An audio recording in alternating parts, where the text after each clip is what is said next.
Shalom Bapak Ibu Saudara semuanya. Mari kita untuk bangkit berdiri bersama. Mari kita persiapkan hati kita akan sembah Tuhan kita akan hampiri Tuhan kita. Mari angkat setiap hati kita, ucapan syukur kita di hadapan Tuhan kita. Sebab Dia Tuhan yang senantiasa memimpin hidup kita, Tuhan yang menyertai kita hingga saat ini. Kami bersyukur Tuhan. Terima kasih Tuhan untuk segala kebaikan Tuhan yang Kau nyatakan dalam hidup kami. Saat ini Tuhan, kami datang menghampiri hadirat-Mu Tuhan. Kami rindu untuk memuji dan menyembah-Mu Tuhan. Biar Engkau Tuhan hadir tengah-tengah kami, memberkati kami semua dengan hadirat-Mu Tuhan. Karena kami membutuhkan Engkau Tuhan. Pimpin setiap langkah hidup kami, sehingga apapun yang kami lakukan, apapun yang kami kerjakan, semuanya Tuhan kami lakukan untuk Engkau Tuhan. Biar mata kami hanya tertuju kepadamu Tuhan. Terima kasih Tuhan. Kami mau serahkan Tuhan ibadah kami dari awal hingga akhirnya dalam tangan-Mu. Hanya di dalam nama Tuhan Yesus kami berdoa. Amin.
ajaib perbuatan-Mu ya Tuhan.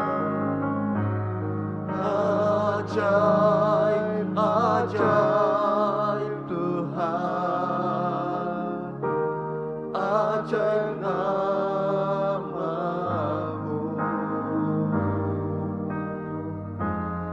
Nama yang beri menang, Yesus namanya.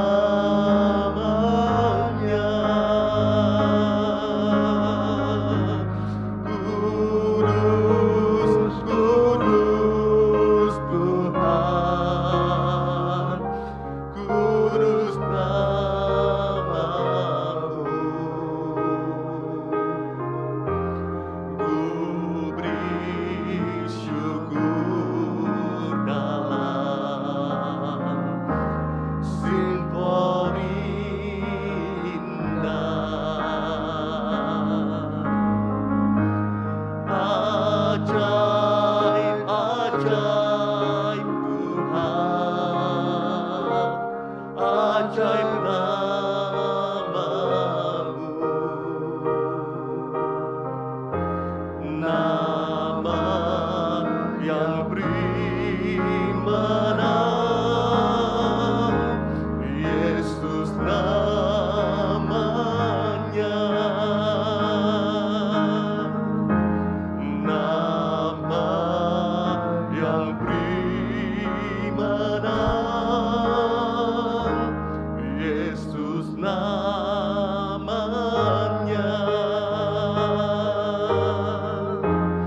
Nama yang beri menang, Yesus namanya.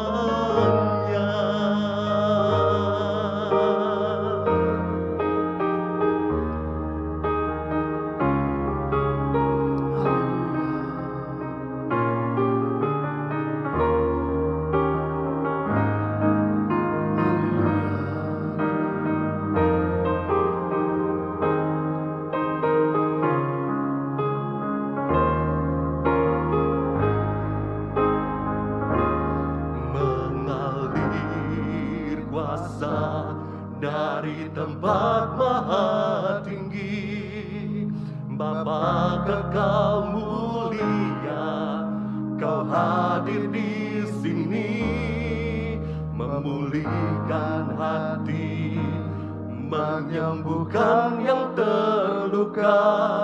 Ku kan tenang bersama-Mu Bapa.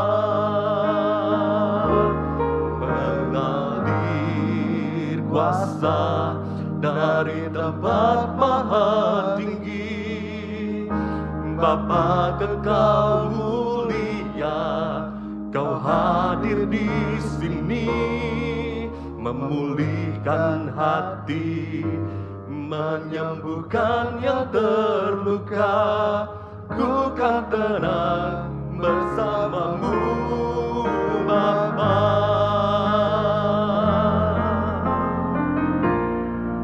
Kuasa dari tempat maha tinggi, Bapa kekal mulia, Kau hadir di sini, memulihkan hati, menyembuhkan yang terluka.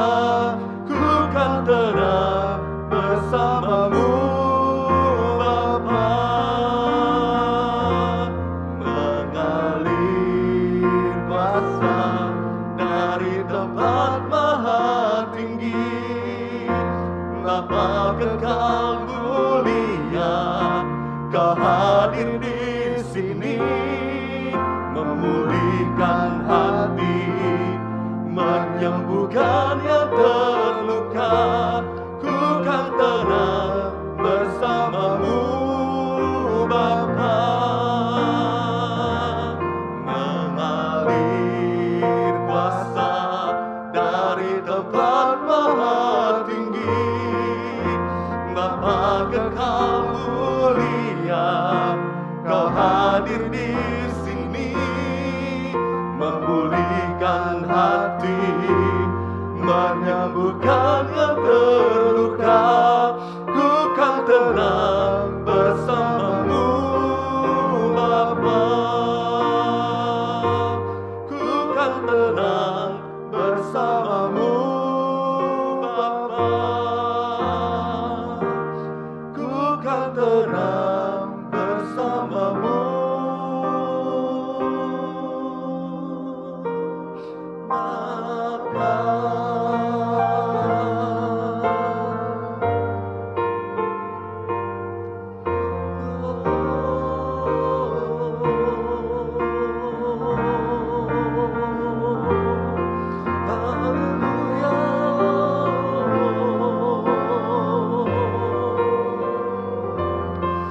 Kami datang padamu Bapa. Haleluya.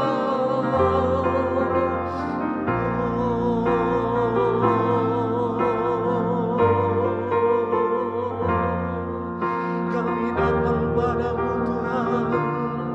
Kami datang padamu.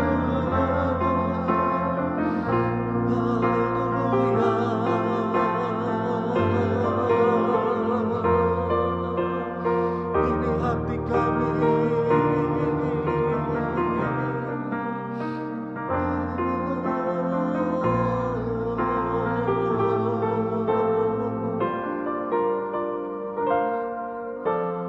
Kami bawa hati kami Tuhan.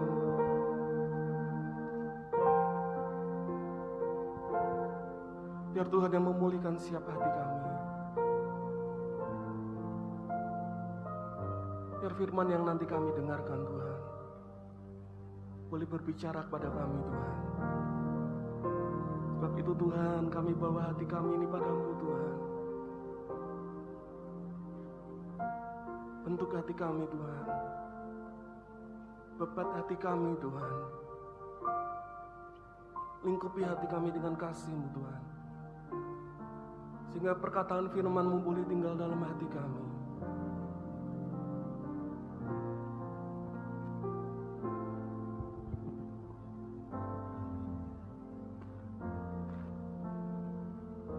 Kita nyanyikan kembali refrain ini. Mengalir Kuasa dari tempat maha tinggi, Bapa kekal mulia, Kau hadir di sini, memulihkan hati, menyembuhkan yang terluka. Ku kan tenang bersamamu Bapa. mengalir Mengalir kuasa dari tempat maha tinggi, Bapa kekal mulia, Kau hadir di sini, memulihkan hati, menyembuhkan yang terluka. Ku kan tenang bersamamu Bapa. Ku kan tenang bersamamu Bapa. Ku kan tenang bersamamu Bapa.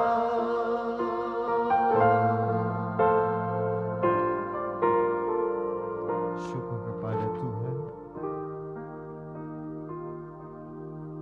Pagi ini kami masih dikasih hidup, kami masih dipelihara, kami masih disertai dan dilindungi Tuhan.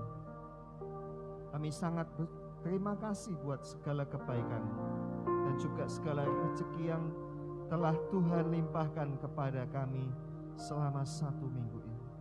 Kami sangat bersyukur, dan itu sebabnya hari ini kami berkumpul untuk memuji, menyembah nama Tuhan, dan juga untuk mendengarkan firman-Mu. Karena itu Tuhan, kami serahkan hati kami untuk Engkau bentuk dengan firman-Mu. Berbicaralah kepada kami, urapilah kami semua, baik hamba-Mu yang menyampaikan maupun kami semua yang mendengarkan. Demi nama Tuhan Yesus kami berdoa, haleluya, amin. Baik, shalom Bapak Ibu Saudara. Puji Tuhan ya, kita bertemu kembali pada hari ini. Dan saya berdoa supaya damai sejahtera dari Tuhan kita Yesus boleh turun kepada kita semua dan kepada Anda yang menyaksikan ibadah online pada hari ini.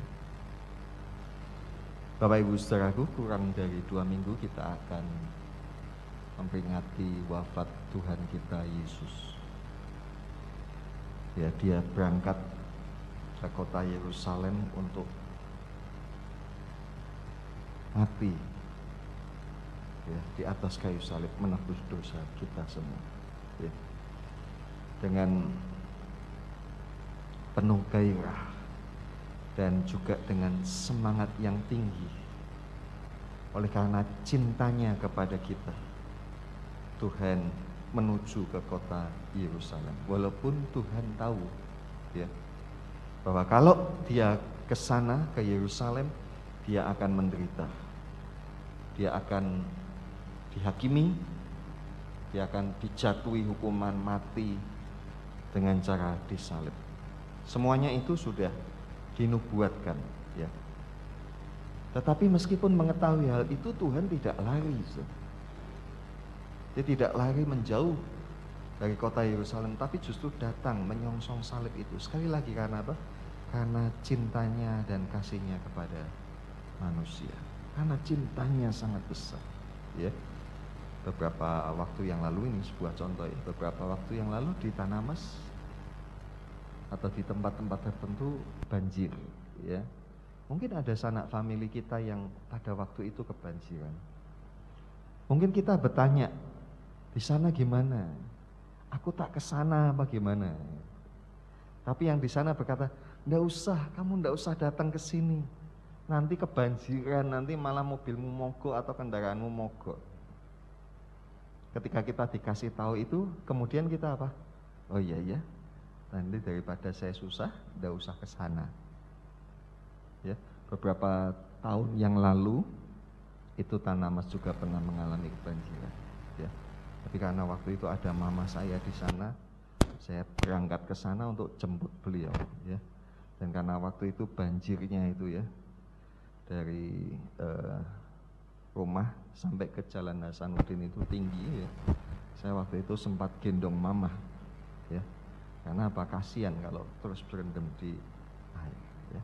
Karena cinta kita mau melakukan segala sesuatu yang sebenarnya kita tahu ada resikonya. Itu pula seperti bapak-bapak yang pagi-pagi harus berangkat bekerja. Walaupun badan mungkin masih terasa capek, mata mungkin masih terasa mengantuk, tetapi karena Anda mencintai keluarga Anda berangkat untuk berjuang. Ya, begitulah Tuhan kita. Nah, hari ini Bapak Ibu Saudara, saya akan mengajak Anda untuk melihat apa sih isi hati Tuhan sehingga dia mau datang ke Yerusalem walaupun dia mengetahui apa yang bakal terjadi padanya di sana, ya. Dan semoga nanti setelah mendengar firman Tuhan ini Anda menjadi paham dan Anda mulai belajar lagi, ya. Saya pakai kata lagi, ya. Kita mesti belajar lagi untuk membalas cintanya Tuhan dengan gairah dan dengan semangat yang menyala-nyala, ya. Nah, kita akan mengkaji lagi satu fragmen yang mencatat peristiwa-peristiwa dalam perjalanan Tuhan Yesus menuju ke kota Yerusalem. Ya, kita akan kembali membuka Matius pasal 18. Kita akan membaca ayat 11 sampai ayat 17. Kita bacakan bersama. 2, 3. Karena Anak Manusia datang untuk menyelamatkan yang hilang, bagaimana pendapatmu? Jika seorang mempunyai 100 ekor domba dan seekor di antaranya sesat, tidakkah ia akan meninggalkan yang 99 ekor di pegunungan dan pergi mencari yang sesat itu? Dan aku berkata kepadamu, sesungguhnya jika ia berhasil menemukannya, lebih besar gembiraannya atas yang seekor itu daripada atas yang ke-99 ekor yang tidak sesat. Demikian juga Bapakmu yang di surga tidak menghendaki supaya seorang pun dari anak-anak ini hilang. Apabila saudaramu berbuat dosa, tegurlah dia di bawah 4 mata. Jika ia mendengarkan nasihatmu, engkau telah mendapatnya kembali. Jika ia tidak mendengarkan engkau, bawalah seorang atau 2 orang lagi, supaya atas keterangan 2 atau 3 orang saksi perkara itu tidak disangsikan. Jika ia tidak mau mendengarkan mereka, sampaikanlah soalnya kepada jemaat. Dan jika ia tidak mau juga mendengarkan jemaat, pandanglah dia sebagai seorang yang tidak mengenal Allah atau seorang pemungut cukai. Amin. Suku bacaan kita hari ini, kalau kita lihat di Alkitab kita yang terbitan LAI, itu dipenggal menjadi 2 perikop. Ya. Perikop yang terdahulu dikasih judul oleh LAI, perumpamaan domba yang hilang. Jadi judul-judul itu yang kasih Lembaga Alkitab Indonesia, Bapak Ibu Saudara. Tidak ada di naskah aslinya. Itu kesimpulan yang dibuat oleh para ahli kitab, ya. Lalu berikutnya dikasih judul tentang menasihati sesama saudara, ya. Nah, walaupun dipenggal, saudaraku, namun sebenarnya yang kita baca hari ini tadi adalah satu kesatuan pikiran dan satu kesatuan peristiwa. Dan kalau Anda lihat di Alkitab, di bawah judul perumpamaan domba yang hilang, LAI juga menuliskan catatan, ya, ayat yang paralel dengan catatan Matius ini, yaitu di dalam Injil Lukas pasal yang ke-15. Ayat 1 sampai ayat yang ke-7, ya. Nah, tetapi kita akan membuka dan membaca terlebih dahulu saja Lukas pasal 15 ayat 1 dan 2. Sebab di situ dicatat latar belakang mengapa Tuhan mengatakan perumpamaan domba yang hilang itu, ya. Mari kita baca Lukas 15 ayat 1 dan 2. 2, 3. Para pemungut cukai dan orang-orang berdosa biasanya datang kepada Yesus untuk mendengarkan dia. Maka bersungut-sungutlah orang-orang Farisi dan ahli-ahli Taurat, katanya, ia menerima orang-orang berdosa dan makan bersama-sama dengan mereka. Amin, ya. Terjemahan LAI kita ini mengalih bahasakan ayat 1 ini dengan tepat, ya. Dan LAI memilih menambahkan kata keterangan, yaitu biasanya, ya, ditulis oleh LAI biasanya datang. Orang-orang berdosa, para pemungut cukai dan orang-orang berdosa biasanya datang, ya. Kata biasanya menunjukkan adanya frekuensi, ya. Jadi bukan pertama kali atau cuma sekali ini saja. Kalau Anda buka di dalam Lukas pasal 5 ayat 30, di sana juga terjadi peristiwa yang sama. Ya. Ahli-ahli Taurat dan orang Farisi juga bersungut-sungut. Ketika apa? Ketika Tuhan Yesus mau datang ke rumah Lewi. Lewi itu nama lain dari Matius. Penulis Injil Matius. Itu punya nama lain Lewi.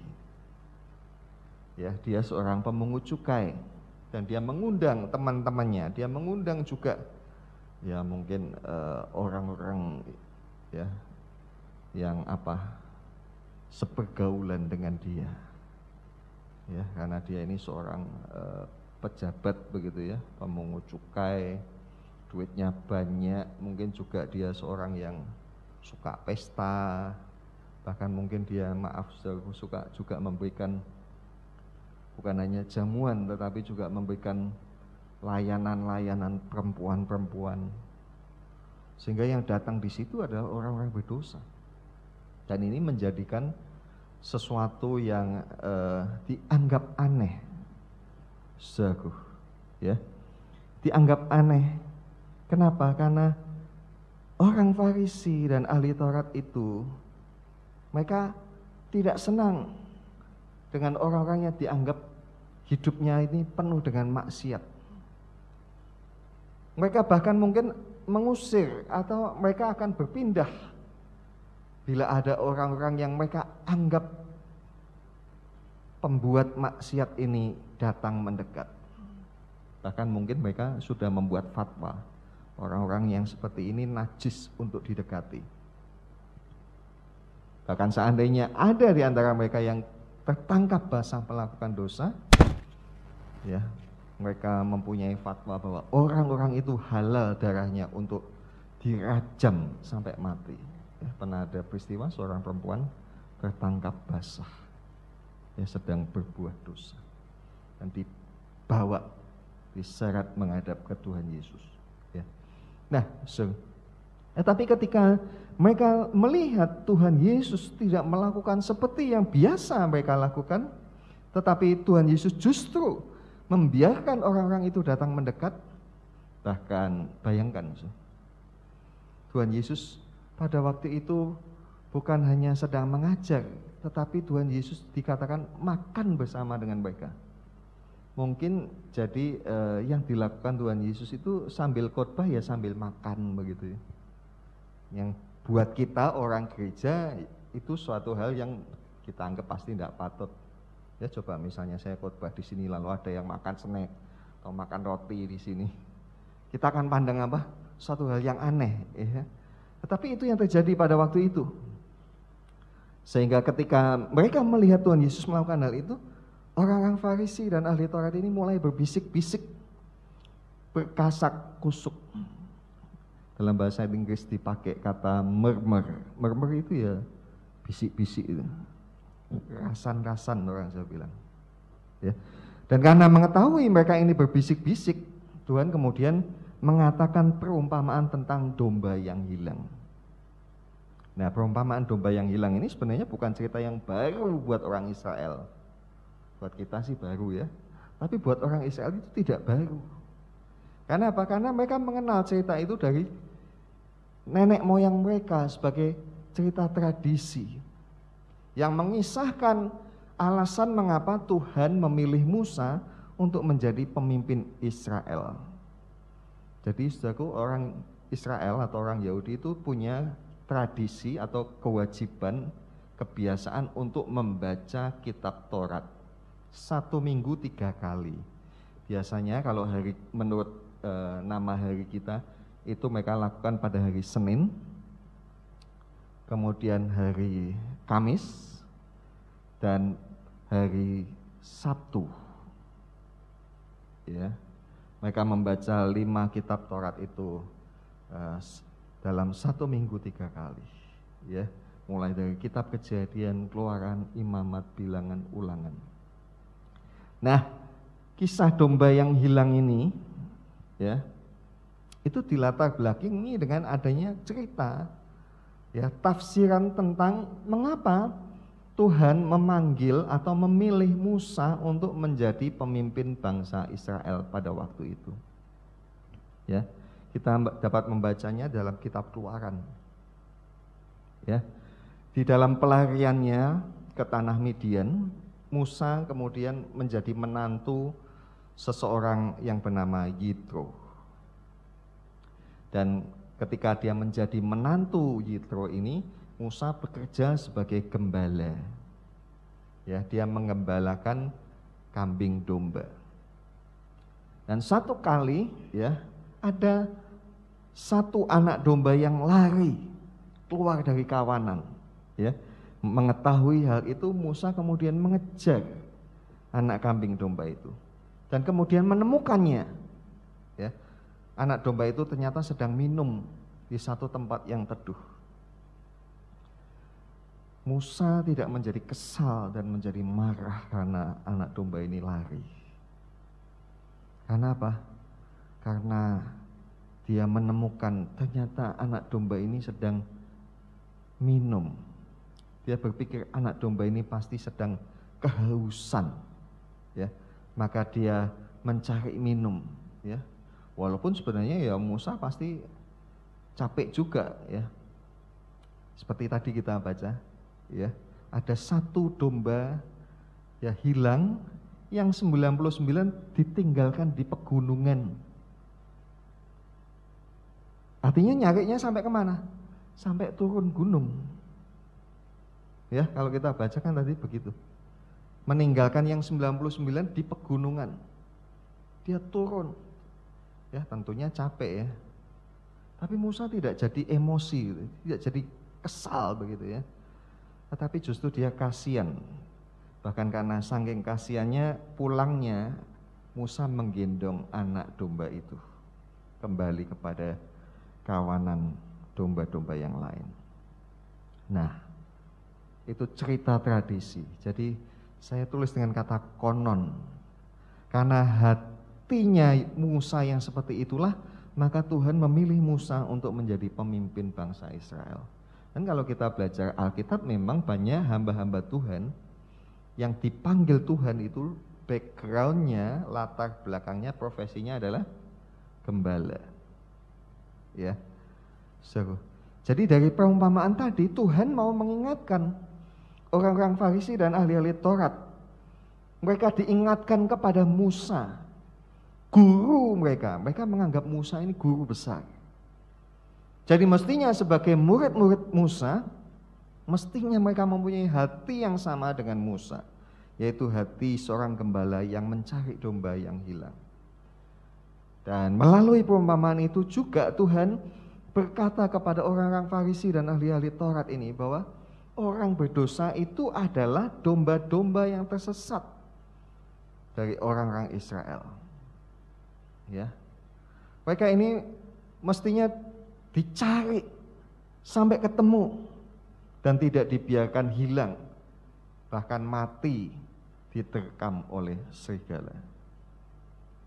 Dari kisah itu ya, diawali dengan ayat 11 tadi, Tuhan berkata, Dia datang untuk mencari yang hilang.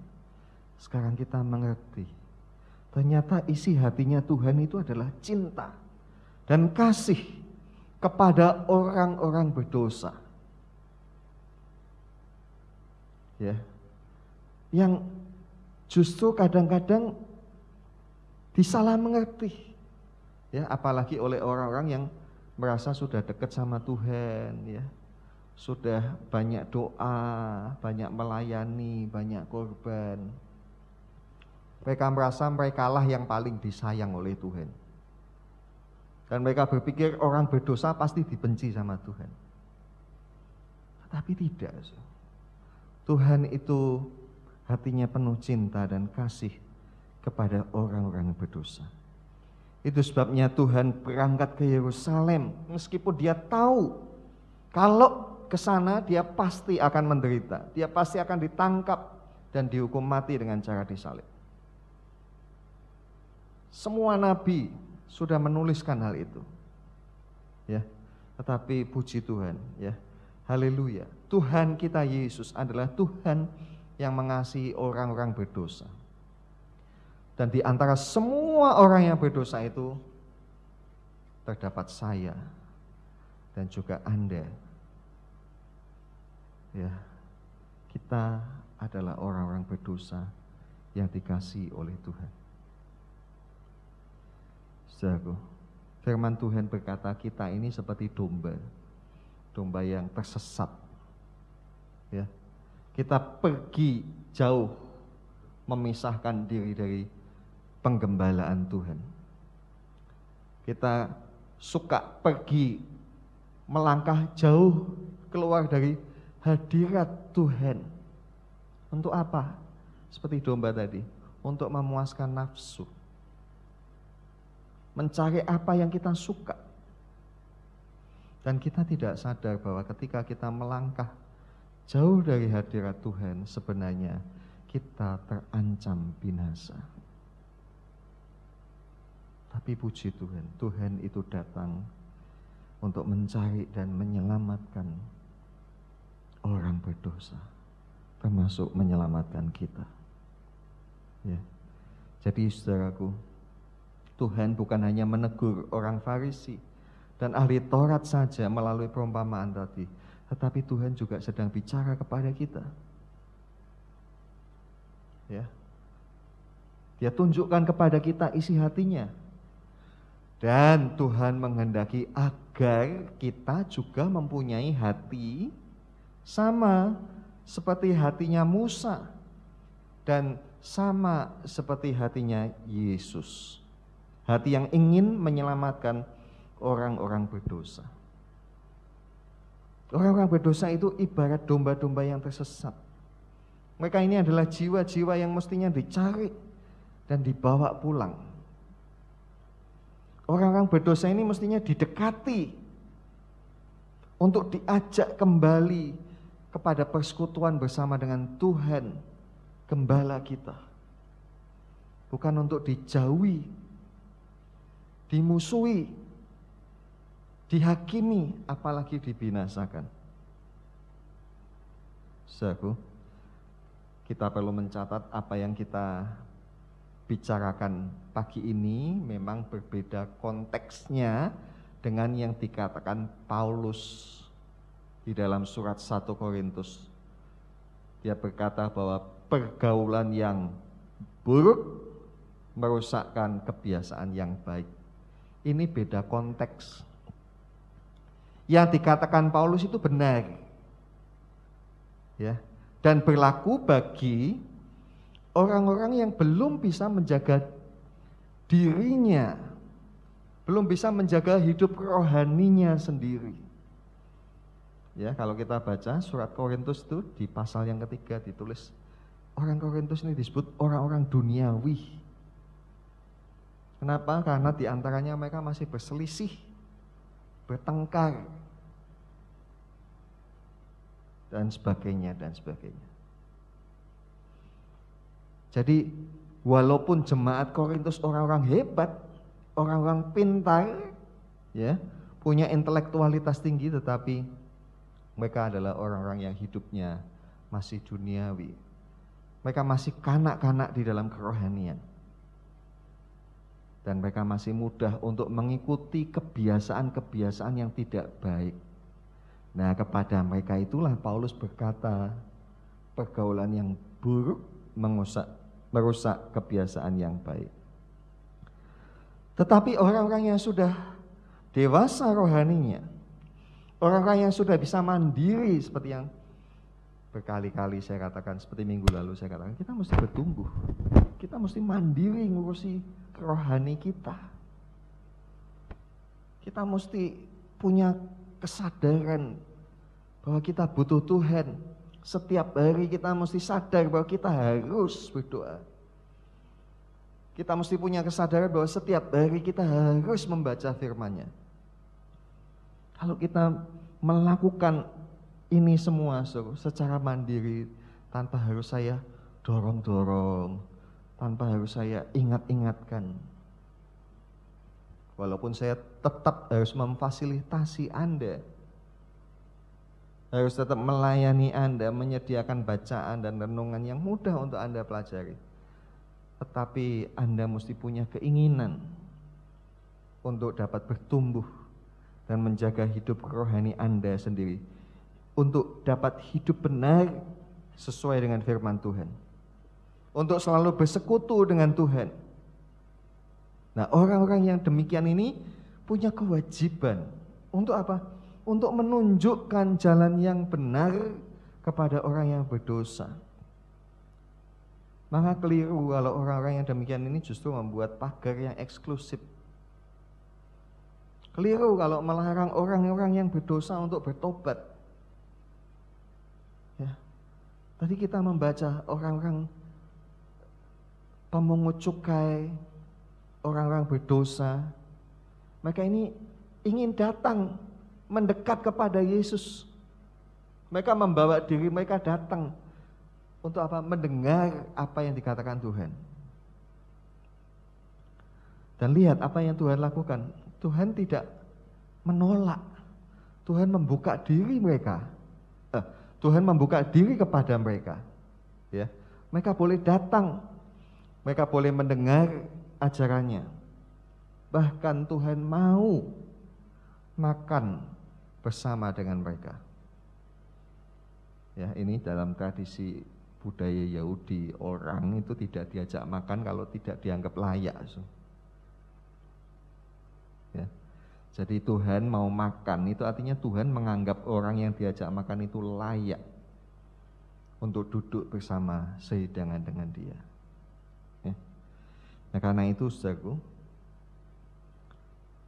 kita selain harus bertumbuh mandiri menjaga hidup rohani kita, saya mengajak Anda untuk mulailah kita mengajak orang lain. Sebanyak-banyaknya ajaklah orang untuk mendengar ajaran Tuhan kita, Yesus. Ya. Untuk apa? Supaya mereka ini mengenal betapa baiknya Tuhan kita. Dan supaya mereka juga ikut menerima kasih Tuhan. Caranya gimana? Ya, saudaraku, adanya pandemi ini justru membuat gereja itu yang tadinya ada di dalam tembok gedung gereja, sekarang gereja itu justru ya tanpa tembok. Ya, dulu waktu saya ingin membuat satu media siaran, ya, di dalam benak saya itu saya tulis tagline-nya adalah gereja tanpa tembok. Yang tidak ada batasnya, yang justru bisa masuk ke rumah. Ya.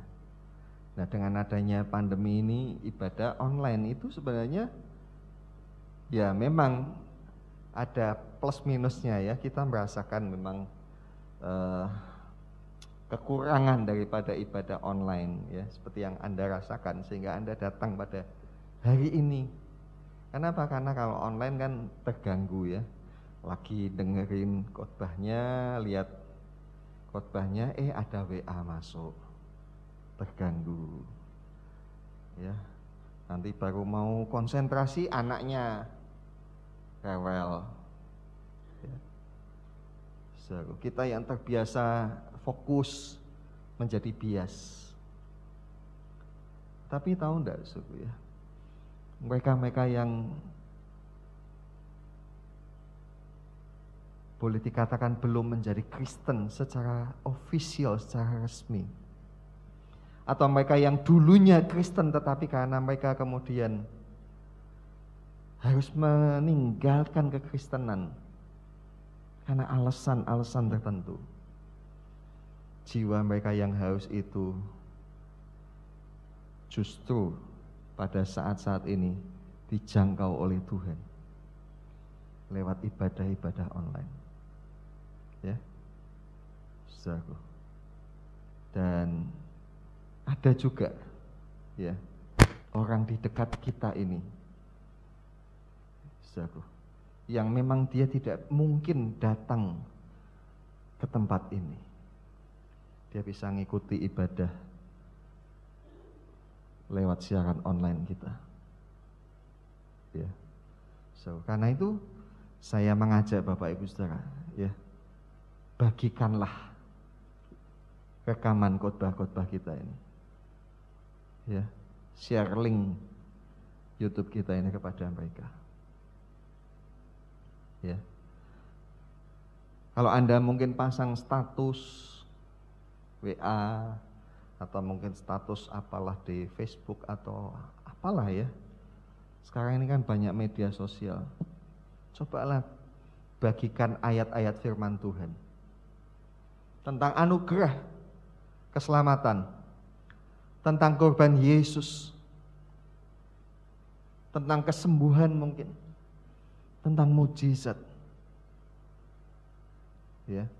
Nah, seringkali yang kita bagikan kan yang kita rasa, wah ini cocok nih mbak aku nih.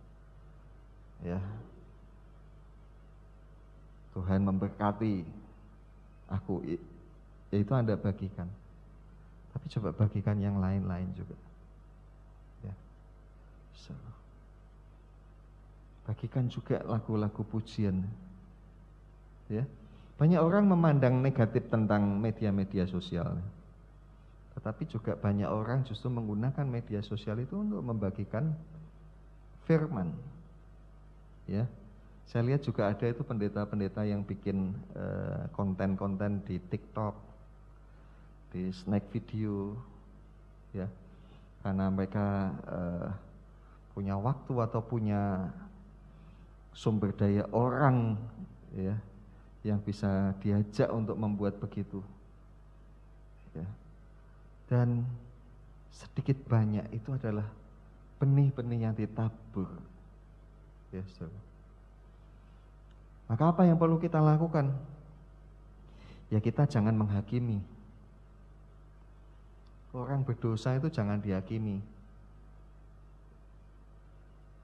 Bagaimana caranya supaya jangan kita menghakimi? Ya ingat toh, kita ini dulunya juga berdosa. Dia dosa, dia salah. Ya sama saja kita dulu ya begitu. Ya. Kata orang Jawa, kacang ojo lali. Jangan lupa kepada apa? Kepada kulitnya. Ya. Jangan lupa kepada masa lalu kita. Ya. Orang bisa salah. Kita dulu ya salah. Jangan menjauhi. Dengan syarat boleh dekat asal tidak mengikuti perbuatan mereka. Bisa enggak? Nah, kalau enggak mau mengikuti perbuatan mereka lah itu yang benar seperti itu. Jangan Anda mengikuti mereka, tapi buat mereka yang mengikuti Anda. Ya. Nah, kembali ke bacaan kita tadi. Tadi saya menyebutkan pada Alkitab kita, ya, ayat yang ke-15 itu masuk kepada judul lain yang dikasih judul oleh Al-AI tentang menasihati sesama saudara. Ya, dan tadi saya sebutkan sebenarnya ini masih satu rangkaian peristiwa, satu rangkaian pokok pikiran. Ya. Masih di dalam konteks bicara menyelamatkan orang berdosa. Maka kita mesti mengerti dan menyadari bahwa walaupun saudara kita ini sudah percaya kepada Tuhan, gampang ngomongnya dia sudah Kristen, kita perlu sadar orang itu juga masih dalam proses. Begitu pula kita. Kita memang sudah ke gereja, tapi proses kita kan juga belum selesai. Dia bisa berbuat salah. Begitu pula kita. Jadi kita masih sama dengan mereka. Mereka sama dengan kita. Masih bisa salah, masih bisa berdosa. Ya, kita dan mereka sebenarnya sama. Kita dan mereka sama-sama sebenarnya memerlukan nasihat. Kita juga sama-sama memerlukan teguran. Kita perlu teguran, mereka juga perlu teguran. Ya. Nah, sekali lagi ini masih di dalam konteks bicara menyelamatkan orang yang berdosa. Untuk menemukan domba yang hilang. Ya. Coba kita baca ulangnya ayat 15. Matius 18 ayat 15, 2, 3. Apabila saudaramu berbuat dosa, tegurlah dia di bawah 4 mata. Jika ia mendengarkan nasihatmu, engkau telah mendapatnya kembali. Ya, mungkin lebih tepat mendapatkannya kembali, mendapatkan saudara itu. Bahasa lain, ya, boleh dikatakan engkau telah menemukannya kembali. Bahasa lain mengatakan engkau telah memenangkannya kembali. Jadi dimenangkan kembali, ditemukan kembali, didapatkan kembali. Yang apa? Yang hilang. Siapa? Saudara. Ya. Nah, umumnya kalau saudara seiman yang salah, apalagi mungkin dia lebih senior, kita pandang dia lebih duluan ke gereja, dia sudah lebih lama ikut melayani. Bahkan mungkin kalau itu adalah seorang hamba Tuhan yang bersalah, yang berdosa, yang menyakiti kita, atau yang merugikan kita. Bahkan mungkin Dia itu bukan hanya Kristen, tetapi dia ada di dalam rumah kita. Kalau dia ada di dalam rumah kita, dia itu salah, dia itu dosa, dia itu menyakiti dan merugikan kita. Kadang-kadang yang ada di dalam hati itu adalah bukannya belas kasihan. Ya. Minggu lalu saya menyampaikan karena banyaknya kedurhakaan, kasih kebanyakan orang menjadi dingin. Ya. Kasih dalam bahasa aslinya dipakai kata agape. Itu bukan ngomongin orang luar, tapi itu ngomongin orang gereja, orang percaya. Sebab hanya orang yang percaya yang punya potensi menghasilkan kasih agape. Tapi dikatakan kasih agape kebanyakan orang mulai dingin, atau bahasa lain mulai padam. Mungkin kita termasuk itu. Kalau ada orang yang menyakiti kita, merugikan kita, ya, padahal dia mungkin orang serumah dengan kita. Atau mungkin dia tidak serumah, tapi dia family kita. Atau mungkin dia saudara seiman kita. Yang ada di hati kita apa? Apakah hati kita ada belas kasihan? Atau justru kita ingin menuntut pembalasan? Aku sakit, dia juga harus sakit. Aku rugi, dia juga harus rugi. Saudara, apa yang ada di hati kita? Ya. Yang ada bukannya kerelaan menjadi korban, tetapi justru keinginan untuk menuntut keadilan.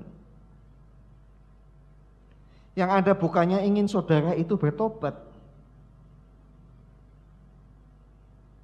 Yang ada bukan ingin dia selamat, tetapi ingin orang itu hancur. Kadang-kadang ada loh istri yang ingin suaminya hancur. Atau suami yang ingin istrinya hancur. Kalau bisa dia masuk neraka aja lebih bagus. Jangan masuk surga, nanti ketemu sama aku di sana, pikirnya.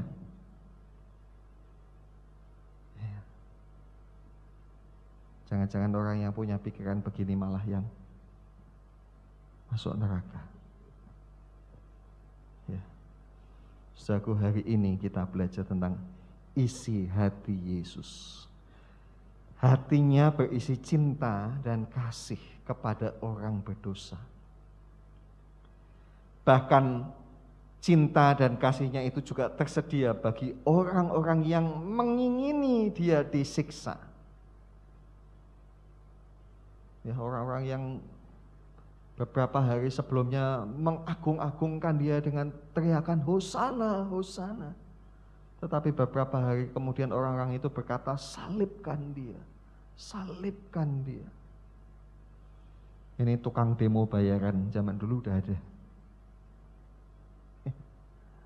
Mereka menginginkan Yesus disiksa, mereka ingin Yesus disalib, mereka ingin Yesus mati.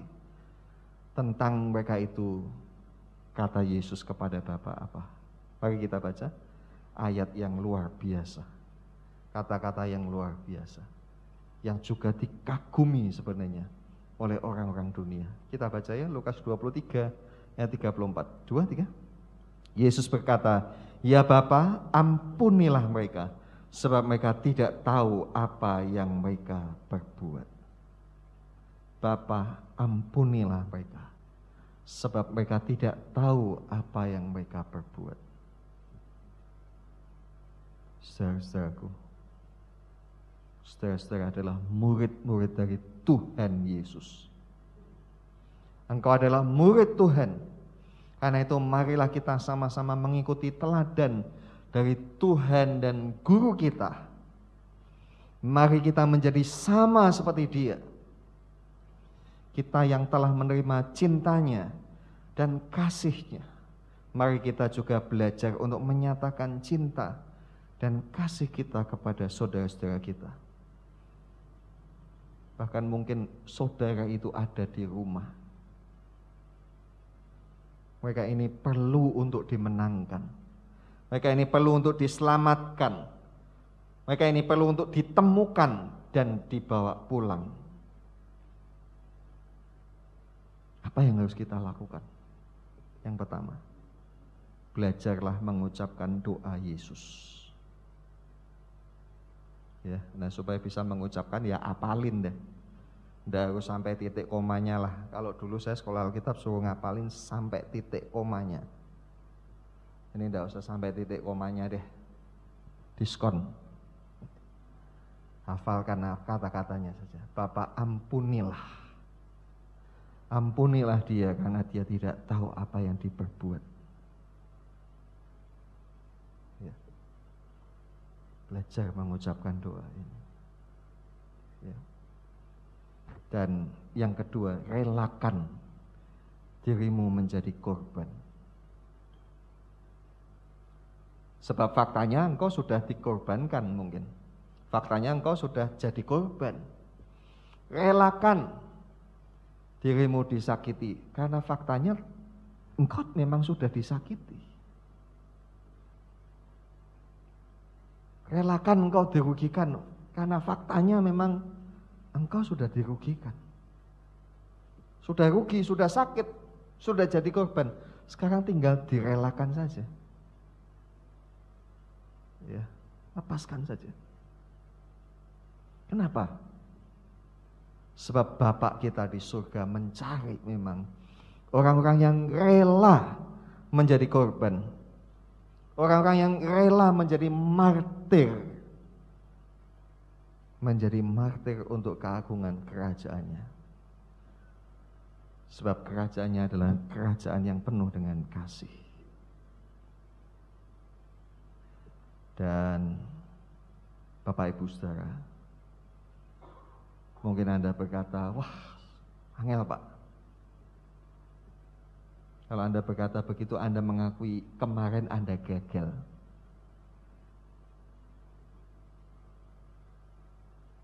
Kalau Anda kemarin gagal, karena Anda belum kuat, Anda belum mampu,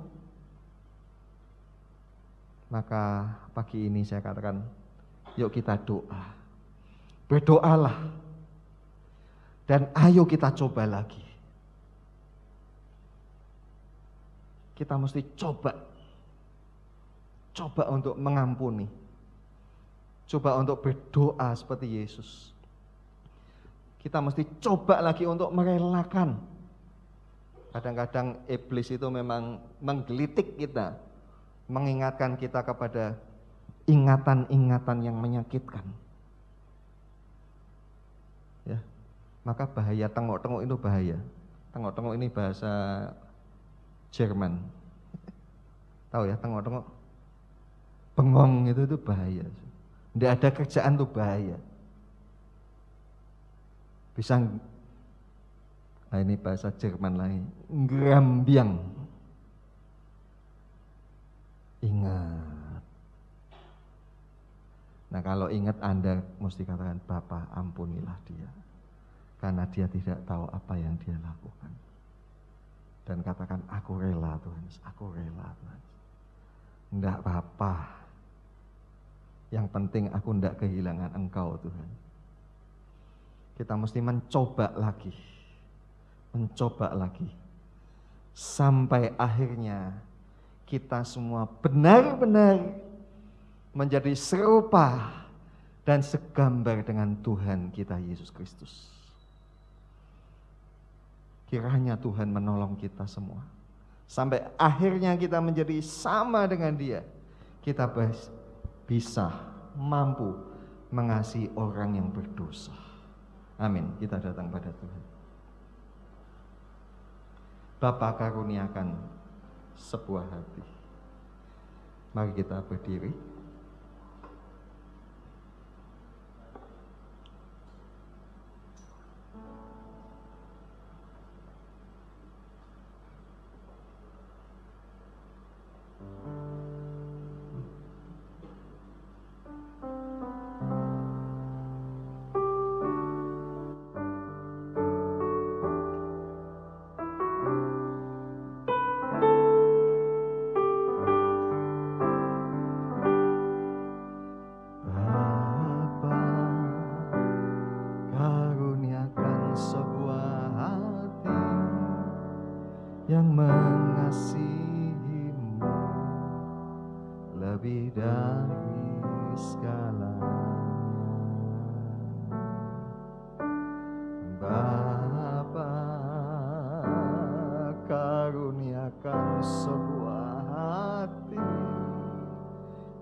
hancurkan jiwaku.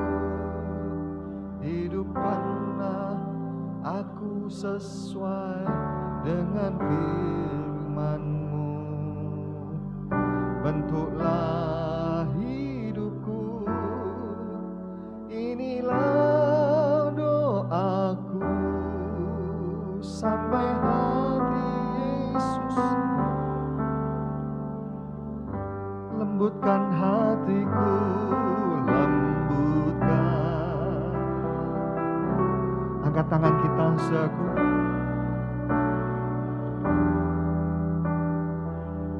Mari kita menengadah. Dengan roh kita memandang kepada Tuhan.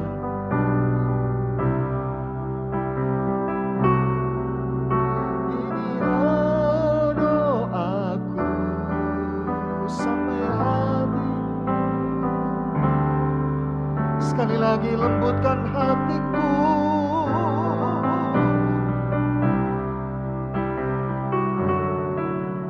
Hancurkan jiwaku, hidupkanlah aku sesuai dengan firman-Mu.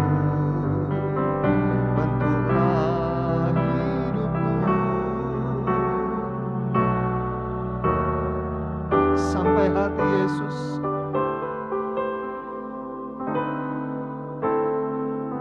Sampai hati Yesus.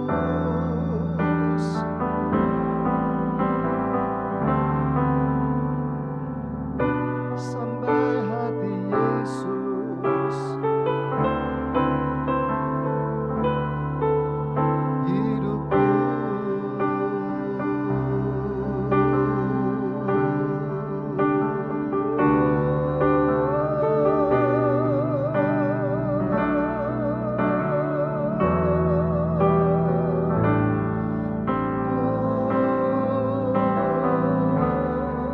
Mari berseru dalam doa kita.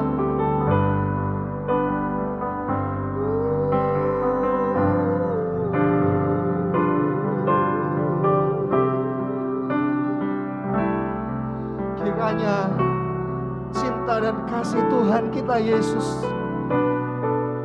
dilimpahkan kepada kita saat ini. Buka hatimu, biar cintanya dicurahkan dalam hati kita semua. Curahkanlah Tuhan kasih-Mu.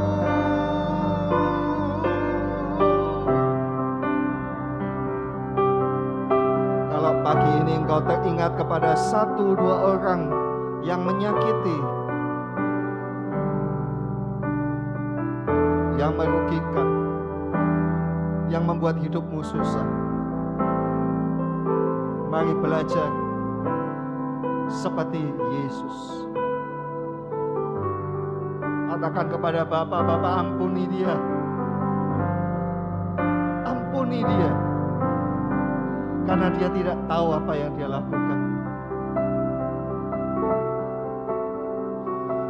Dan relakan.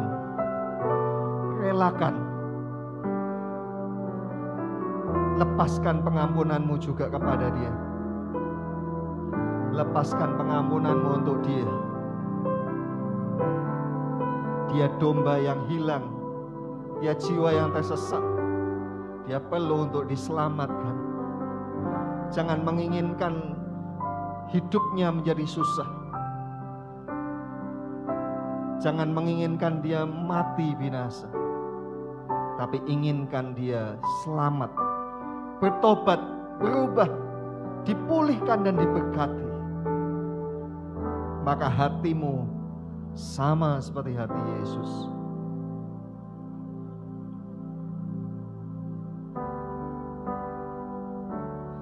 Lembutkan.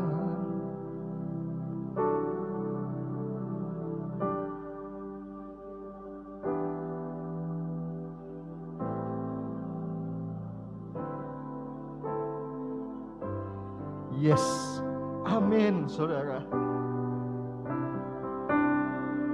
Kiranya Tuhan menolong kepadamu. Tuhan menolong kepadamu, saudara. Sampai hati Yesus.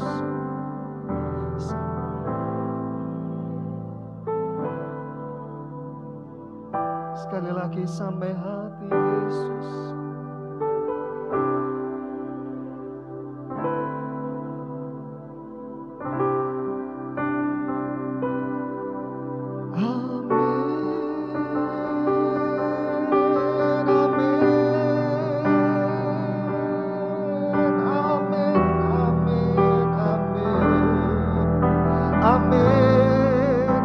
Amin.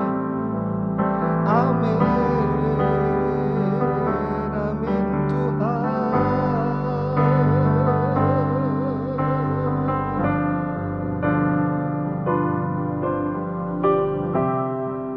Haleluya. Terima kasih Tuhan buat pagi hari ini, buat hadirat-Mu, buat firman-Mu, buat pernyataan isi hati-Mu kepada kami. Kami kembali diingatkan bahwa kami ini dulu orang berdosa. Dan karena cinta dan kasih-Mu saja, kami ada saat ini di hadapan-Mu.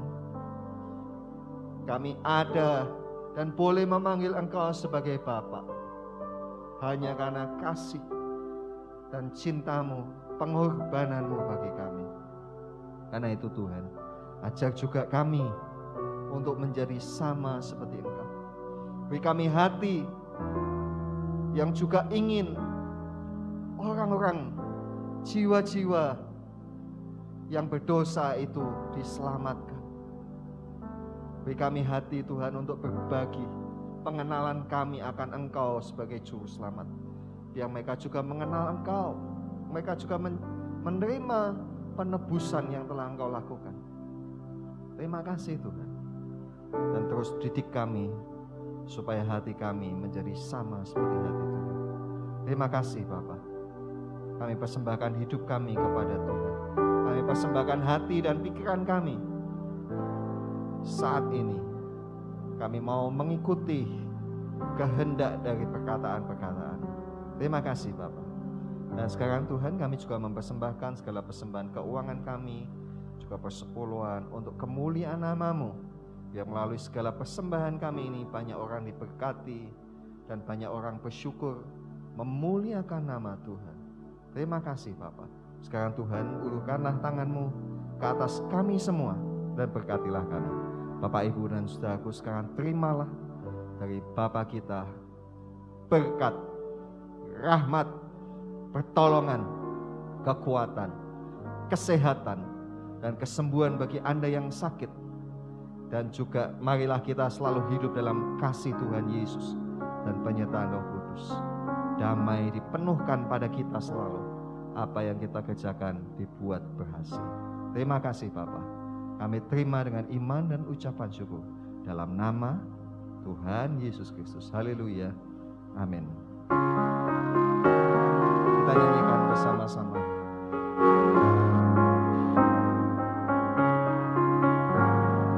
Shalom, shalom, damai Allah turun ke atasmu sekarang. Shalom, shalom, damai Allah sekarang dan selamanya. Seperti sungai yang mengalir, lembut gemercik. Seperti burung merpati, damai surgawi. Shalom, shalom, diberkatilah kau sekarang. Berkat, berkat atas nama Bapa, Anak, Roh Kudus.